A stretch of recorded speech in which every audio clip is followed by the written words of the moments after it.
What's going on, everybody, and welcome back to our Babypips course for today. We are still in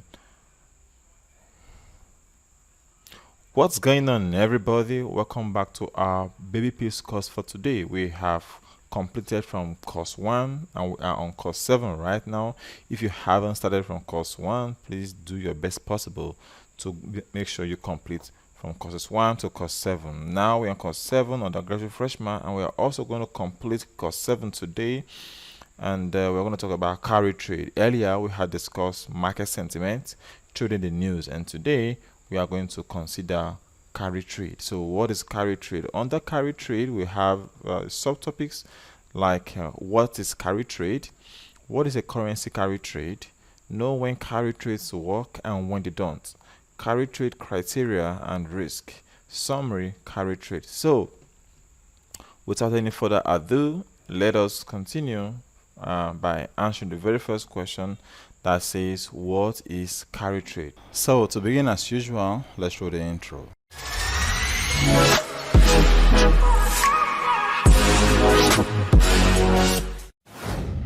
So what is carry trade? Now, did you know that there is a trading strategy that can make you money, a lot of money, if price stay the same? Well, there is. And that is what most of the big boys who make lots of money in forex trading, that's what they implement, and it's called carry trade. So what is carry trade? Carry trade is a trade that involves borrowing or selling a financial instrument with a low interest rate, then using it to purchase a financial instrument with a higher interest rate. While you are paying the low interest rate on the financial instrument you borrowed or sold, you are collecting higher interest rates on the financial instrument you purchased. So on your left hand side, you are selling the financial instrument with the money you borrowed or you sold the financial instrument, right? And you are paying low interest rates. Now on your right hand side, you purchase a financial instrument with a higher interest rate. So even though you are paying the financial instrument you sold with low interest rates, the financial instrument you bought with higher interest rates will give you enough profit that will be able to help you offset the low interest rate which you have purchased or sold. Now here is how it is being illustrated. Okay, let's say you walk into a bank and you borrowed a 10,000 US dollar. The lending fee is 1%, okay, every year, and then you want to purchase a bond that pays 5% for a year. Now what would be your profit?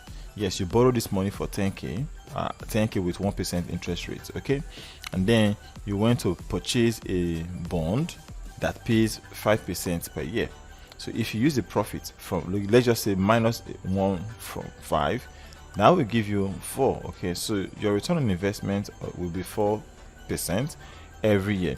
Now the difference between the interest rate is your profit. That is just it. So you are buying here, you went to borrow 10,000 US dollar, and then the interest rate is 1%, and then you use that 10,000 US dollar you borrowed now to buy a bond that pays 5% per year. So if you use the 5% you are going to get here, and you pay off 1%, you still have 4% left with you. So that is how you make profit.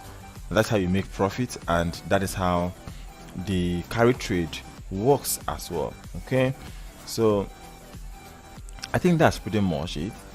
Here they say a leverage carry trade example. So let's say you borrowed $1 million at an interest rate of 1%.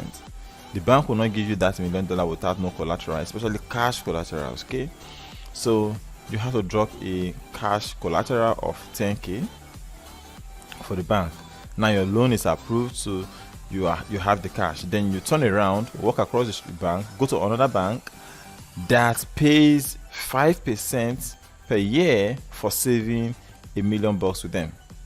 Now what would be your interest rate? Okay, you would have earned 5% of $1 million naira, that's about 50k, okay, on interest. And then you go to the bank where you borrowed the money, you dropped 10k with them, you pay off the 10k that you have deposited, okay, and you return their money, and what else is left? You have 40k as your net profit, which you have earned. Why? Because first of all, you deposited 10k, okay, for you to get that money, and you borrowed the 10k to lend a million naira. So you pay off the 10k, and all you have in less is 40,000, and that's huge 400% return on what your investment. So in the next session that is we are going to consider, we are going to learn how to carry trade, and how it works, and when it works and when it doesn't work. And then we're also going to learn how to tackle risk aversion. Okay, so all of this we're going to learn as we continue carry trade in furtherance. So let's move to the next lesson that says, what is a currency carry trade? So here we are on what is a currency carry trade. Now, a currency carry trade in the forex market, we know that forex market is traded in pairs, right? So let's say if you are buying USD CHF, it means you are also selling USD CHF. You are buying the dollar, selling the Swiss franc. So you pay interest on the currency position you sell and collect interest on the currency position that you buy. Technically speaking, all positions are closed at the end of the day in the spot forex market. You just don't see it happen. But if you hold the trading position to the following day, what brokers do is that brokers close and reopen your position, and then they debit or credit you for the overnight interest rate differential between the two currencies. And that's why sometimes you see swap. It's actually called swap or rollover or carryover. So they charge you for that carryover transaction. And if you look at your MT4, you see a column that says swap.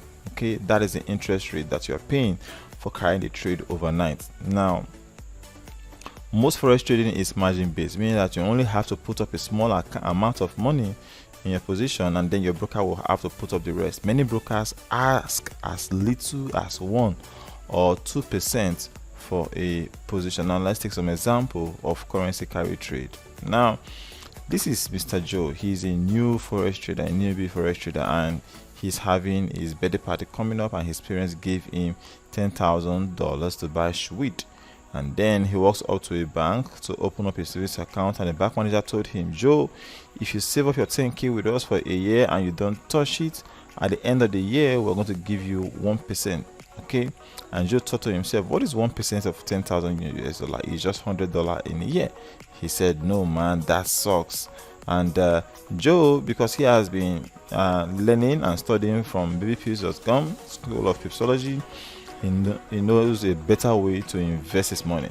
So Joe told the bank manager, sorry sir, but I'm going to invest my money somewhere else. And because Joe has been demo trading several systems for over a year, especially carry trade system, he knows and understands how the forex market works. So he opens up a RE account, drops in 10k, okay, and then he put his plan to action.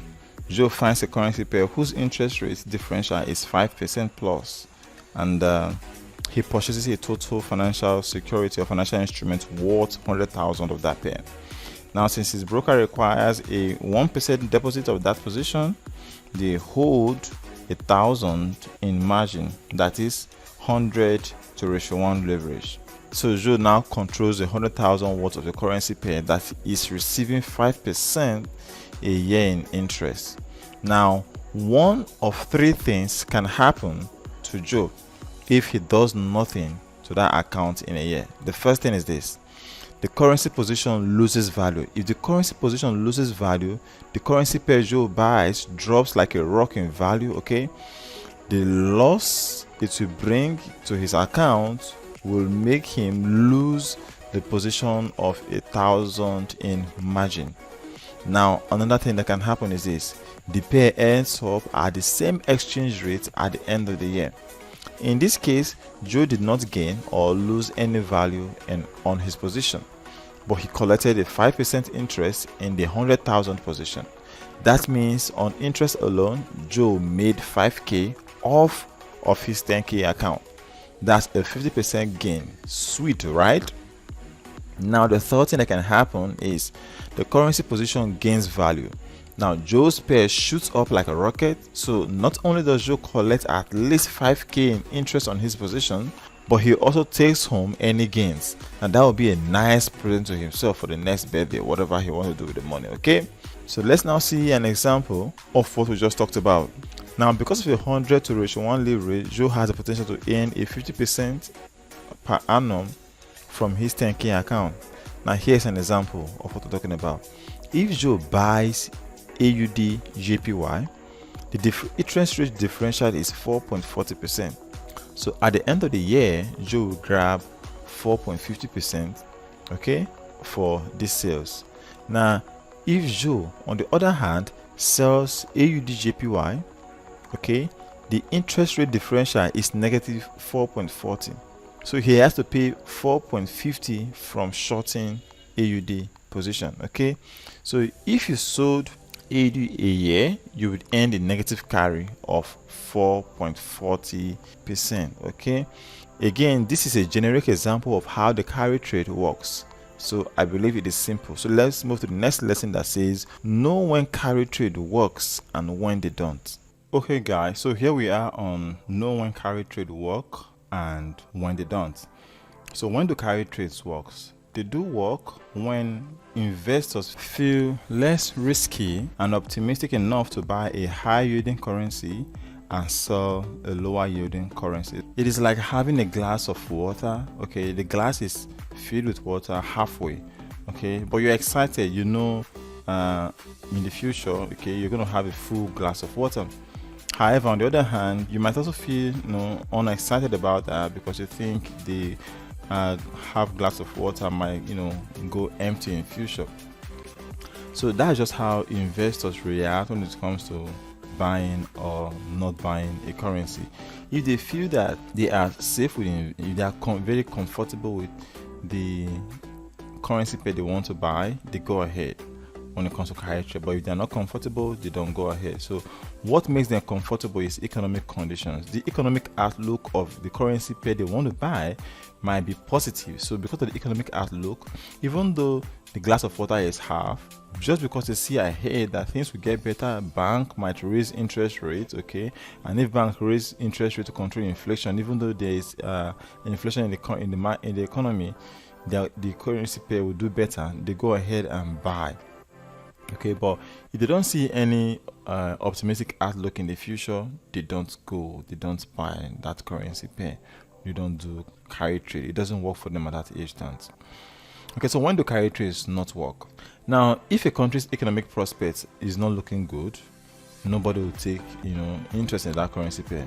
Especially if central banks, they are not going to raise interest rates. So if the investors see that central banks are going to lower interest rates to help the economy, okay, investors, they don't have nothing to do with that pair or currency. So to put it simply, carry trades don't work when investors have low risk aversion. Carry trades do work when risk aversion is high, that is selling high yielding currencies and buying back lower yielding currency. When risk aversion is high, investors are less likely to take risky ventures. Okay, so let's say economic conditions are tough and the country is currently undergoing a recession. What do you think your next door neighbor will do? Your neighbor will probably choose a low paying yet safe investment, then put its money somewhere else. Okay, so it doesn't matter if the return of the investment is, you know, long or short. In as much as the investment is safe there, your neighbor will do that. The same thing with investors.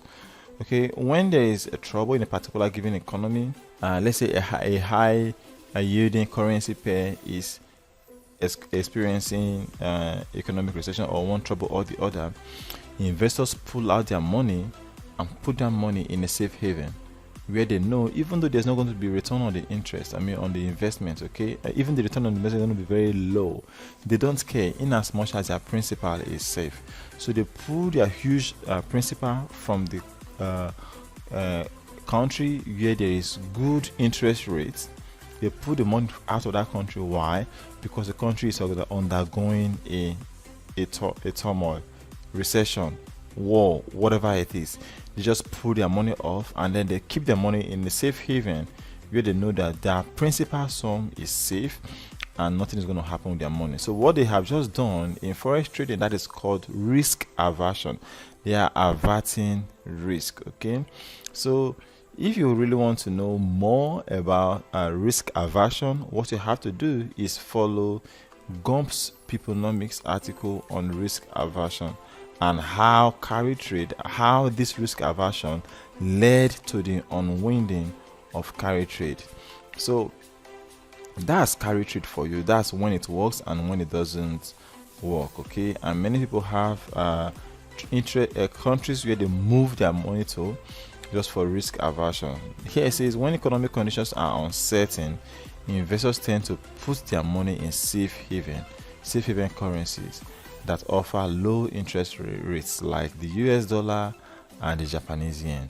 So if the US is experiencing turmoil, investors pull their money from US and they buy or invest it in the Japanese yen, and then vice versa. So that's it. Next lesson we are going to learn now is carry trade criteria and risk. So here we are on carry trade criteria and risk. So for carry trade criteria, it is important for you to look for two things. One, find a high interest differential.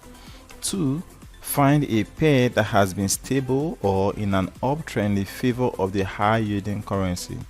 This gives you the ability to stay in the trade as long as possible and profit off the interest rate differential. So here we are looking at a live trading example. Okay, here is AUD JPY, and since 2009 to 2010 the pair has gained approximately 3,250 pips. The uptrend and the interest rate differential of the pair has made it a nice investment during this period. So if you had taken this trade one, you're going to gain in the pip movement to the upside, and two, the interest rate differential. So that's how beautiful it is. This weekly chart of AUD JPY clearly shows that. And up to that time, up to recently, the Bank of Japan has maintained a zero interest rate policy.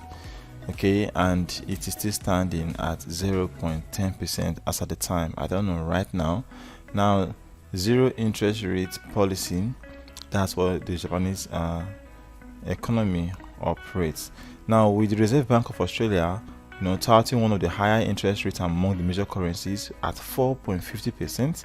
In the chart example above, many traders have flocked to this pair. As one of the factors of creating a nice little uptrend in the pair. So, from this year 2009 to 2010, price moved from 55.50 to 88.00, and that's a 3,250 pips movement. Now there will be, of course, payments from the interest rate differential for the currency pair, and that will become good investment for long-term investors and also long-term traders. So once the economic outlook is good and favoring a high yielding interest rate currency, we see lots of traders flock into that currency pair to invest and also to trade. Now, carry trade risk. At what time is carry trade risky? Of course, before you enter any trade, you have to calculate your own risk. So let's say our newbie trader, okay, Joe, who his father gave 10k, okay, invested, dropped his 10k in the account which he created for carry trade, and what happened? Joe took a loss and his trade was closed out with 9,000 negative. Okay, he was down negative 9,000. Wait, that's a lot of money. But remember, he's still a newbie trader. He doesn't know how to manage his trade yet, so he didn't put stop loss or nothing like that. So even though you are doing carry trade, okay, you can still set your stop loss very well.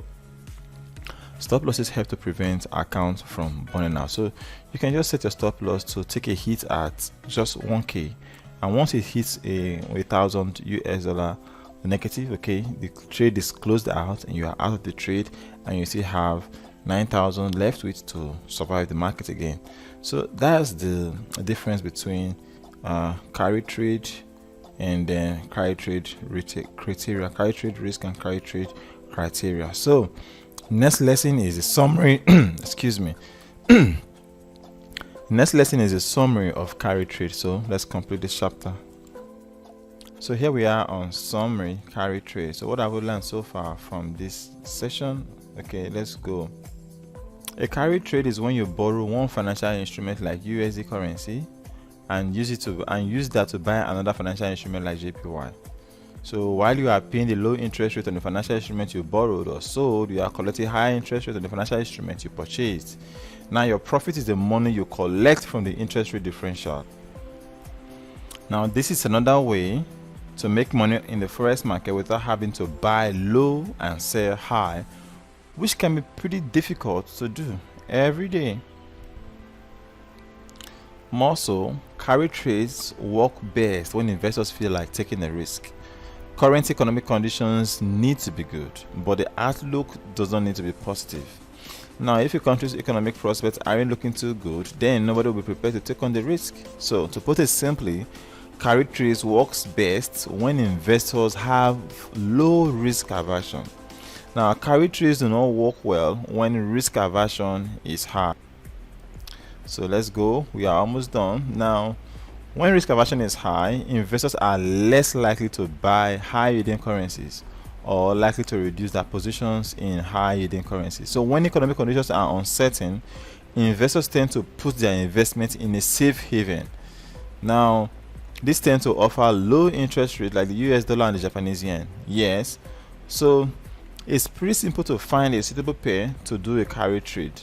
Look for two things, okay? First, find a high interest rate differential. Second, find a pair that has been stable or in an uptrend in favor of the higher yielding currency. This gives you the ability to stay in the trade as long as possible and profit off the interest rate differential. Always remember that economic and political factors are changing in the world every day. So, interest rates and interest rate differentials between currencies may change as well, bringing popular carry trades such as the yen carry trade out of favor with investors. So when doing a carry trade, you should still limit your losses like a regular directional trade. When properly applied, the carry trade can add significant income to your account along with your directional trading strategies. Yahoo! Congratulations! We are done with course 7. So my friends, please smash the like button, okay? And yeah, remember to share this video with your friends and family. And please, if you appreciate all we have been doing so far, smash the like button for me, subscribe if you haven't, and until next time, I wish you success.